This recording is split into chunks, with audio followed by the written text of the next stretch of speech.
Do you actually know what classical music is? Does anyone? Hi, my name is Joe. I'm a composer, and that's the title of a recently published article in The Atlantic by Matthew Aucoin. Matthew is an accomplished composer, and he's worked with distinguished organizations such as the Metropolitan Opera, Tanglewood Music Festival, and more. And in this article, he really examines the term classical music and all that it entails and where it falls short on multiple different levels. I went ahead and read the article, so you don't have to, but I certainly encourage you to read the entire article. It's very, very interesting.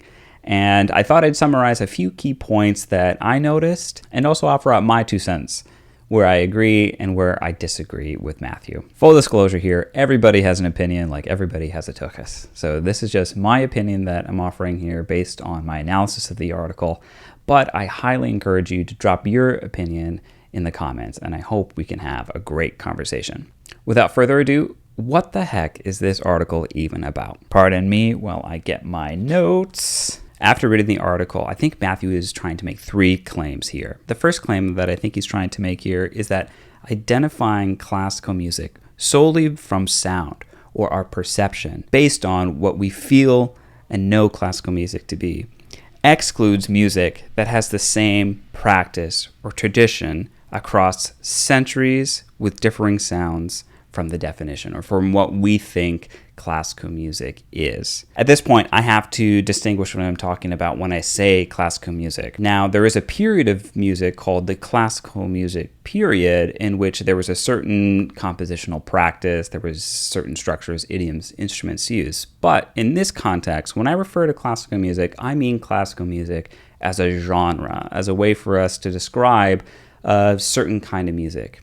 What is classical music? I'm so glad you asked. This is exactly what this article is about. And I think Matthew is trying to help us shape a definition here based on a couple of key factors that he wants to get across. Moving along with the first claim. This sort of exclusion of compositions that don't generally fit the archetype of what we would expect to be classical music can actually be pretty harmful, especially for a genre that's typically associated with elitism, with a certain type of composers, from the same group of composers, from the same ethnicity of composers. So in a field that lacks diversity, newer compositions in the genre that don't typically fit the classical music mold are actually imperative for the genre to remain relevant and representative. The second claim that I think Matthew is trying to get across here is at the heart of what classical music is in of itself. You can always find compositions that sort of break from the mold, that don't exactly fit our definitions of what classical music is. So he takes the definition from our perceptions or what we hear and perceive about classical music and brings it into the practice of composition, what composers actually do. And this is where the second claim is made. Classical music as a genre is written, and the written score is assumed as the authority. Now, what does that actually mean in plain speaking terms? You might say to me, Joe, isn't everything written or isn't everything sort of documented, recorded, etc.? But I think the point that's trying to be made here is that the composition and the sheet music or the score go hand in hand here. And the score is seen as the thing, not an extension of the thing. Matthew gives us a few examples to help sort out what this claim really means. For example, in pop music, when an artist or a singer-songwriter releases a new album, the album is considered the authoritative source. And the score, more often than not, I'm speaking in general terms here, comes later and often is a transcription of what was heard in the album. Looking at the jazz genre, it's not necessarily the score, nor is it the album that's the authoritative source of music. It's the performance. It's that sort of magical feeling when a jazz musician goes off on a riff or an improvisation and you just had to be in the room when it happened to understand it, to appreciate it. Now, that's not to say that jazz music can't be written down or jazz music can't be recorded. Both of these technologies are available to us and often increase our level of enjoyment. But the point that Matthew is trying to make here is that classical music and score are tied together and connect all of these different centuries, all of these different composers in a common practice through a common thread That doesn't exclude composers or compositions, but instead brings them together with a focus on written music first and authoritative source in that written music. The third claim, and certainly not the last claim that's made in this article, is that much like literary writing, writing music is a glimpse into ourselves and lessons that can be learned within. Therefore, music education, though seemingly elite, is best given to all for its maximum impact.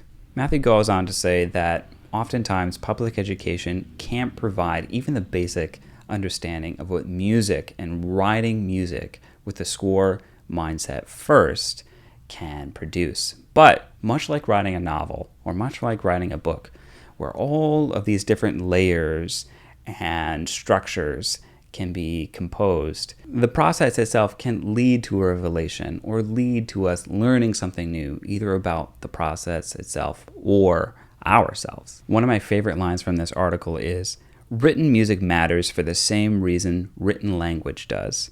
To write is to free oneself from the constraints of memory."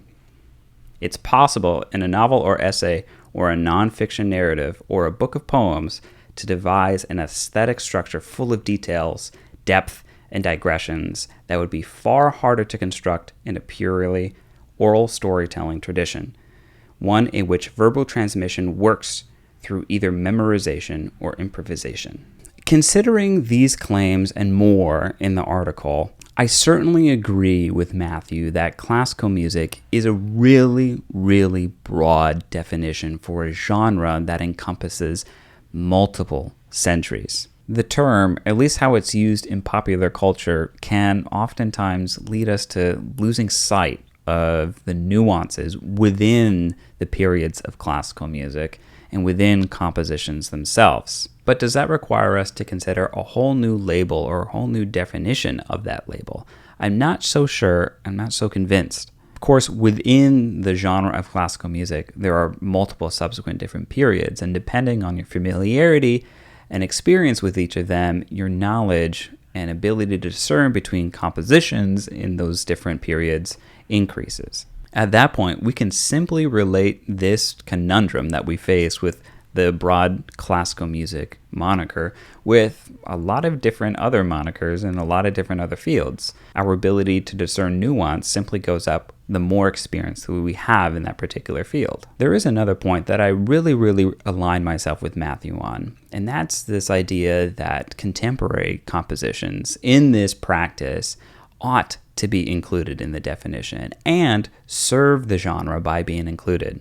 And I think now more than ever, come from a diverse array of people and sources and inspiration. And I think representing those diverse voices and keeping in touch with the contemporary only can serve the art in a beneficial way. I hope this breakdown of the article was helpful, and I'm looking forward to the conversation as a result of your comments and your thoughts. Let me know if you want to hear more breakdowns like this, and follow along for more music.